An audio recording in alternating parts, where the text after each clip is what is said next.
దేవుని పరిశుద్ధ నామమునికి మహిమ కలుగును గాక. ఈ వీడియో వీక్షిస్తున్న సిపిఎఫ్ ఆర్మీకి అలాగే ప్రేక్షకులందరికీ క్రీస్తునామం పేరిట నా హృదయపూర్వక వందనాలు తెలియపరుస్తున్నాను. ఒక ముఖ్యమైనటువంటి అనౌన్స్మెంట్ చేయడానికి నేను ఈ వీడియో ముఖంగా మీ ముందుకు వస్తున్నాను. చాలా కార్యక్రమాలు మేము చేపడుతున్నాం. ఎందుకంటే రానున్న ఎలక్షన్స్లో క్రైస్తవుడు అసెంబ్లీలో పార్లమెంట్లో అడుగు పెట్టాలి. ఇది అల్టిమేట్ గోల్. ఇది అందరికీ కావాల్సింది. ఇంతవరకు క్రైస్తవులకి పొలిటికల్ లీడర్ లేడు. చూసాం కదా, గతంలో ప్రవీణ్ పగడాల గారు మరణించిన తర్వాత ఒక పొలిటికల్ లీడర్ మాట్లాడాల, ఒక పార్టీ నాయకుడు మాట్లాడాల, ఏ ప్రభుత్వం కూడా స్పందించాల. ఎందుకంటే క్రైస్తవులకు నాయకుడు లేడు. కాబట్టి క్రైస్తవుడికి నాయకుడు కావాలి. ఇది మా అల్టిమేట్ గోల్. ఇది క్రైస్తవులందరూ కోరుకుంటున్నది. ప్రవీణ్ పగడాల గారి మరణం తర్వాత క్రైస్తవుల్లో గొప్ప మార్పు ఏదైనా వచ్చింది, గొప్ప మార్పు క్రైస్తవుల్లో అంటే సింపుల్గా చెప్పచ్చు, అంత క్రైస్తవులు కోరుకుంటుంది మాకంటూ ఒక పొలిటికల్ లీడర్ కావాలి. ఆ పొలిటికల్ లీడర్ కూడా మా క్రైస్తవుడు ఉండాలి. ఆ క్రైస్తవుడు కూడా మేము ఎన్నుకున్న వాడై ఉండాలి అని ఒక నిర్ణయానికి అయితే వచ్చారు. సో ఈ దిశగానే ప్రతి నెల తెలంగాణలో ఒక మీటింగ్, ఆంధ్రాలో ఒక మీటింగ్ పెడుతున్నాం. నేను అజయ్ బాబు ఇద్దరం కలిసి ప్రతి నెల తెలంగాణలో ఒక మీటింగ్, ఆంధ్రప్రదేశ్లో ఒక మీటింగ్ పెడుతున్నాం. ఇప్పటి వరకు 3 మీటింగ్లు పెట్టాం. ఆ ఖమ్మంలో ఒకటి, కడపలో ఒకటి, హైదరాబాద్లో ఒకటి. సో ఇప్పుడు విశాఖపట్నంలో పెడుతున్నాం. నెక్స్ట్ ఈ నెలలోనే జూన్ 23, 25 తారీఖుల్లో కరీంనగర్లో ఒక మీటింగ్ పెడుతున్నాం. మరలా నెక్స్ట్ గుంటకల్లో ఒక మీటింగ్ పెడుతున్నాం. నెక్స్ట్ కర్నూలులో ఒక మీటింగ్ పెడుతున్నాం. నెక్స్ట్ హిందూపూర్లో మీటింగ్ పెడుతున్నాం. ఇలా 175 నియోజకవర్గాల్లో మేము క్రైస్తవ ఐక్యత మహాసభలు నిర్వహిస్తున్నాం. దీనికి ఒక్క మీటింగ్కి మాకు అయ్యే ఖర్చు అక్షరాల 2 లక్షల రూపాయలు. ఒక్క మీటింగ్కి అయ్యే ఖర్చు 2 లక్షల రూపాయలు. ప్రతి నెల 2 మీటింగ్లు పెడుతున్నాం అంటే 4 లక్షల రూపాయలు ఖర్చు అవుతుంది. సో నేను ఎందుకు ఇది మీకు చెప్తున్నానంటే, ఇలా మీటింగ్లు పెట్టాలంటే అభినయ్ దర్శన్ కోటీశ్వరుడు కాదు, అజయ్ బాబు కూడా కోటీశ్వరుడు కాదు. మాకు మా తాత ముత్తాతలు, మా తల్లిదండ్రులు సంపాదించిన ఆస్తులు ఏమీ లేవు. నాకు కనీసం సొంత ఇల్లు కూడా లేదు. అది మీ అందరికి బాగా తెలిసిన విషయమే. 7 సీటర్ కారు కూడా లేదు. అది మీ అందరికి బాగా తెలిసిన విషయమే.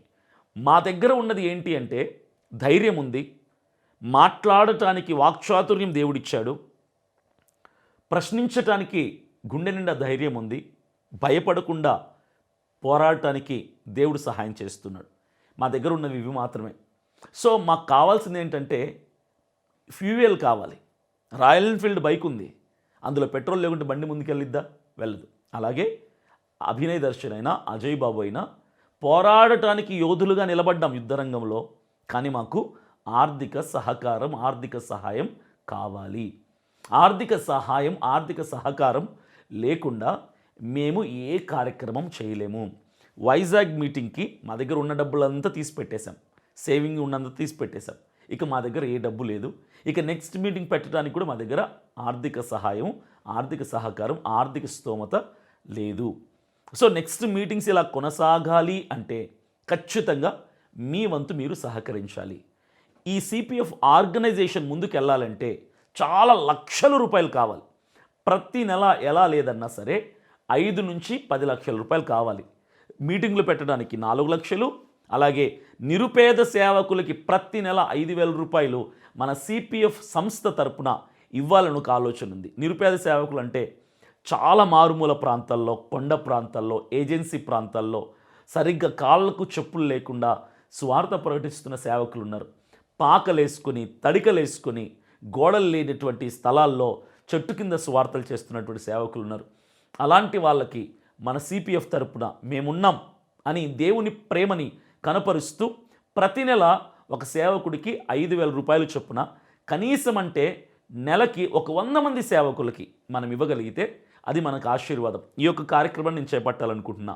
రెండవది, ఒక అంబులెన్స్ కొనాలని ఆలోచన ఉంది. అంబులెన్స్ కొని రోడ్డు మీద డెస్టిట్యూట్స్ ఉంటారు కదా, గజ్జి, తామర, నల్లగా అయిపోయి చేతులు, జుట్టు, గడ్డాలు పెంచేసుకొని, చిరిగిపోయిన బట్టలు వేసుకుని, స్నానం దాదాపుగా నెలల తరబడి స్నానం లేకుండా డెస్టిట్యూట్స్ ఉంటారు, పిచ్చివాళ్ళు. అలాంటి వాళ్ళని కలెక్ట్ చేసుకుని అంబులెన్స్లో తీసుకెళ్ళి వాళ్ళని హోమ్లో పెట్టి వాళ్ళకి ట్రీట్మెంట్ సర్వీస్ అంతా చేయించి జనజీవన స్రవంతిలో వాళ్ళని కలపాలి, నార్మల్ పర్సన్స్గా వాళ్ళని తయారు చేయాలి అన్నటువంటి ఆలోచనతో నేను ఉన్నాను. దానికి అంబులెన్స్ కొనాలి, అది కొనాలంటున్నా ఖర్చు. అలాగే ఆర్ఫనైజ్ పెట్టాలనుకుంటున్నాం, దానికి ఖర్చు. ఓల్డ్ ఏజ్ హోమ్ పెట్టాలి అనుకుంటున్నాం, దానికి కూడా ఖర్చు.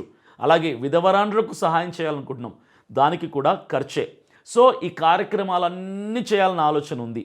సో దీనికి చాలా వరకు సహాయం అవసరం. ప్రతి నెల 10 లక్షల రూపాయల సహాయం ఉంటే తప్ప దీన్ని నేను భుజాల మీద మోసుకొని ముందుకు వెళ్ళలేను.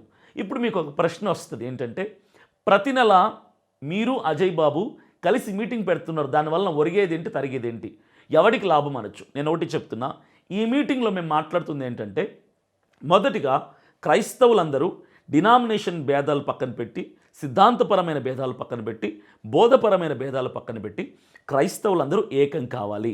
క్రీస్తు రక్తంలో కడగబడిన వాడికి డినామినేషన్ ఏంటి, బోధలేంటి, సిద్ధాంతాలేంటి, కులమేంటి, మతమేంటి అన్నింటినీ పక్కన పెట్టి క్రీస్తు రక్తంలో కడగబడిన మేము క్రైస్తవులం, మాది ఒకటే కులం, మేము క్రైస్తవులం, మేము సేవకులం అన్నటువంటి నినాదముతో క్రైస్తవులందరం ఏకతాటి మీదకి రావాలి అన్నటువంటి విషయాన్ని మేము మీటింగ్లో ప్రకటిస్తున్నాం, వాళ్ళని మోటివేట్ చేస్తున్నాం.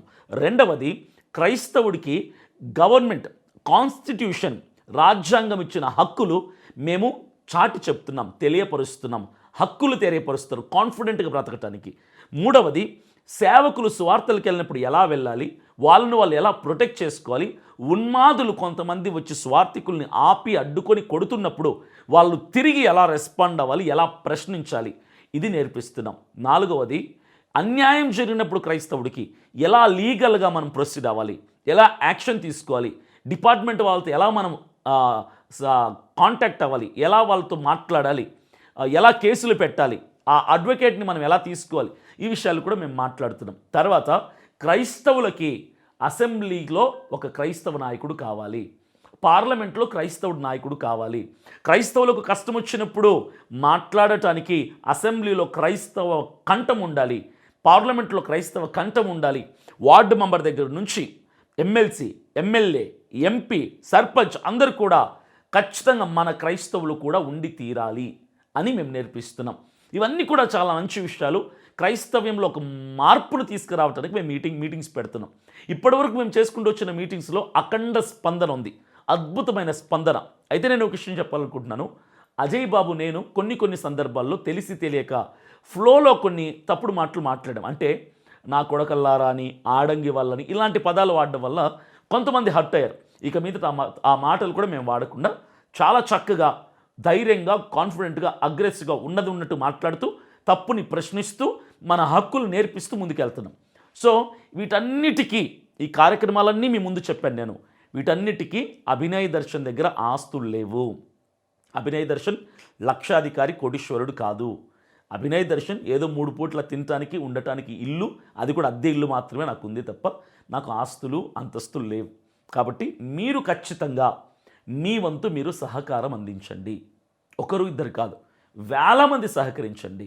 సిపిఎఫ్ మెంబర్ అయితే మీరు ప్రతి నెల మెంబర్షిప్ చేసుకోండి, మీకు ఐడి కార్డు ఇస్తాను. మెంబర్షిప్ ఎవరైతే చేసుకొని సిపిఎఫ్కి ప్రతి నెల మినిమం 500 రూపాయలు పంపించండి. మినిమం 500 రూపాయలు, మ్యాక్సిమం మీ స్థాయికి తగ్గట్టుగా మీరు పంపించవచ్చు. మినిమం అయితే 500 రూపీస్. ఒక బిర్యానీ ఖర్చు, లేదంటే ఏదైనా ఒక అలవాటు విడిచిపెట్టుకుంటే 500 రూపాయలు మీరు సహాయం చేయొచ్చు. లేదంటే ఫ్రెండ్స్తో కలిసి సరదాగా బయటికి వెళ్తారు కదా, టూర్కి, ట్రిప్కి, అది ఆపుకున్నా కూడా ఒక 500 రూపాయలు మీరు మాకు సహాయం చేయొచ్చు. ఒక షర్ట్ ఖరీదు 500 రూపాయలు. నెలకొక్కసారి మీరు పెద్ద మనసు చేసుకొని ఈ కార్యక్రమాలన్నీ ముందుకు సాగాలి, అసెంబ్లీలో, పార్లమెంట్లో క్రైస్తవుడు నిలబడాలి అని మీకు కూడా నాకున్న ఆలోచన ఉంటే సిపిఎఫ్కి సపోర్ట్ చేయండి. ప్రతి నెల మీ వంతుగా మంత్లీ సబ్స్క్రిప్షన్ పేరుతో 500 రూపాయలు మీరు మాకు సహకరిస్తే చాలు. 500 రూపాయలు మాత్రమే. ప్రతి నెల 1వ తారీఖు నుంచి 5వ తారీఖు లోపల 500 రూపాయలు మీరు సపోర్ట్ చేయగలిగితే, ఇంకా మీకు స్తోమత ఎక్కువ ఉంటే ఎక్కువైనా మీరు సపోర్ట్ చేయొచ్చు. కానీ ప్రతి నెల, ఎందుకు ప్రతి నెల అంటున్నంటే, ప్రతి నెల మాకు 10 లక్షల రూపాయలు ఖర్చు ఉంది.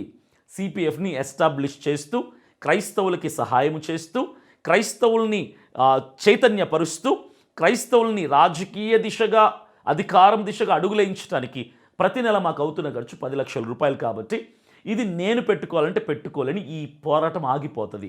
సో ఈ పోరాటం కొనసాగాలి అంటే ఖచ్చితంగా సిపిఎఫ్ మెంబర్స్ అందరినీ, వీడియో చూస్తున్న అందరినీ నేను ప్రేమపూర్వకంగా ఆహ్వానిస్తున్నాను. మీ సహకారం కోసం రండి, మీరు చేయూతనివ్వండి, మాకు చెయ్యిని మీరు కలపండి. మీలో చాలామంది ఉద్యోగస్తులు ఉన్నారు, వ్యాపారవేత్తలు ఉన్నారు, గవర్నమెంట్ సెక్టార్లో చేస్తున్న వాళ్ళు ఉన్నారు, సెంట్రల్ గవర్నమెంట్ సెక్టార్లో జాబ్స్ చేస్తున్న వాళ్ళు ఉన్నారు, పెద్ద హై ప్రొఫైల్ కలిగిన వాళ్ళు ఉన్నారు, ప్రైవేట్ జాబ్స్ చేస్తున్న వాళ్ళు ఉన్నారు. 500 రూపాయలు అనేది నాకు తెలిసి కూలి పని చేసుకునే వాళ్ళు కూడా 500 రూపాయలు నెలకి ఇవ్వటానికి వీలవుతుంది.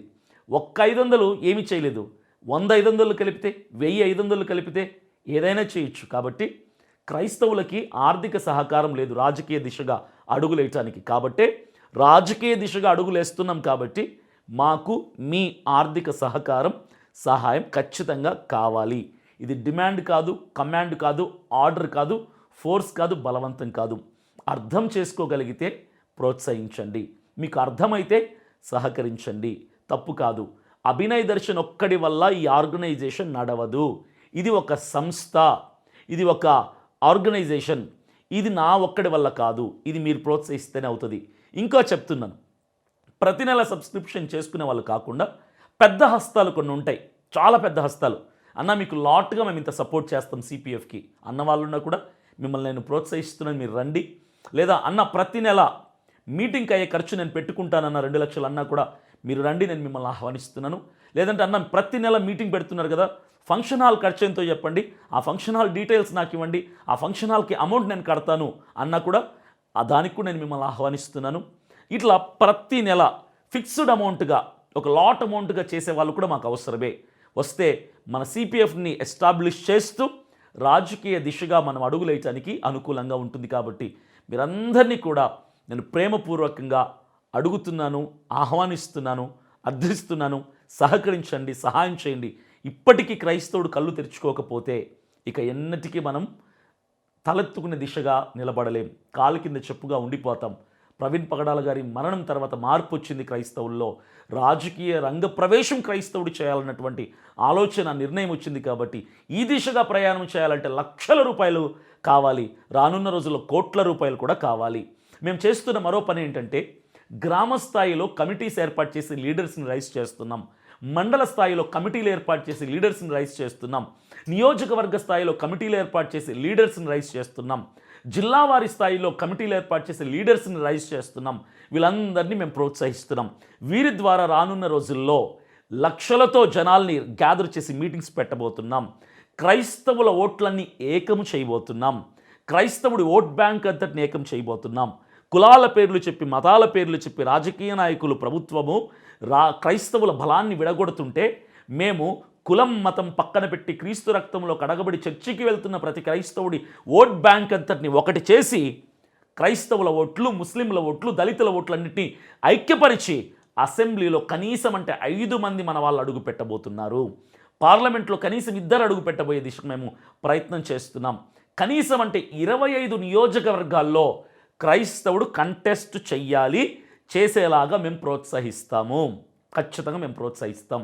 బోలెడంత ఖర్చు ఉంటుంది, లక్షలు కోట్లు కావాలి. చిన్నగా మనం అడుగులు ముందుకేసుకుంటూ వెళ్తున్నాం ఇప్పుడు. కాబట్టి ఇది ఆగకూడదు అంటే మీరు సహకరించండి. మీ వంతు, నీ స్థాయి, ఉద్యోగం ఏది తక్కువైనా సరే 500 రూపాయలు నెలకొక్కసారి ఇవ్వగలిగితే ఈ సిపిఎఫ్ ఆర్గనైజేషన్ రానున్న రోజుల్లో ఖచ్చితంగా అసెంబ్లీలో మన క్రైస్తవుడు కష్టాలు వచ్చినప్పుడు క్రైస్తవుడికి కంఠం విప్పటానికి క్రైస్తవుడు నిలబెడతానని నేను మాటిస్తున్నాను. మీ అందరికీ అర్థం చేసుకున్నారనుకుంటున్నాను. తప్పుగా మాత్రం అపార్థం చేసుకోవద్దు, నన్ను మిస్అండర్స్టాండ్ చేసుకోరని నేను ఆశిస్తున్నాను. ప్రేమపూర్వకంగా మీ అందరినీ కూడా మంత్లీ సబ్స్క్రిప్షన్ చేసుకోండి అని నేను మనవి చేస్తున్నాను. మంత్లీ సబ్స్క్రిప్షన్ చేసుకున్న వాళ్ళకి ఎవ్రీ మంత్ ఎవరైతే 500 పే చేస్తానన్నా నేను సపోర్ట్ చేస్తాను సిపిఎఫ్ కంటారో వాళ్ళతో డైరెక్ట్గా నేను మాట్లాడతాను. ఖచ్చితంగా ఒక్కసారి మీ ఇంటికి వచ్చి నా టీంతో మీ కొరకు నేను ప్రార్థన చేస్తాను. కాబట్టి మీరు ఏ ప్రాంతంలో ఉన్నా, ఏ ఊళ్ళో, ఏ గ్రామంలో ఉన్నా మీరు మంత్లీ సబ్స్క్రిప్షన్ చేసుకున్న పేర్లలో మీ నమోదు చేసుకోగలిగితే ఒక్కసారి మీ ఇంటికి వచ్చి టీంతో వచ్చి నేను మీకోసం ప్రార్థన చేస్తాను. దేవుడు మిమ్మల్ని ఆశీర్వదిస్తాడు. దేవుని కొరకు, పరిచర్య కొరకు ఖర్చు పెట్టిన ఏ ఒక్క రూపాయి కూడా వ్యర్థమైపోదు. మీరు ఖర్చు పెట్టి సిపిఎఫ్ని ప్రోత్సహిస్తూ క్రైస్తవత్వాన్ని బలపరచడానికి, బలోపేతం చేయడానికి మీరు చేస్తున్న ఆర్థిక సహకారం అది మీరు నష్టంగా ఎంచుకోవద్దు. అది దేవుడు చూస్తున్నాడు.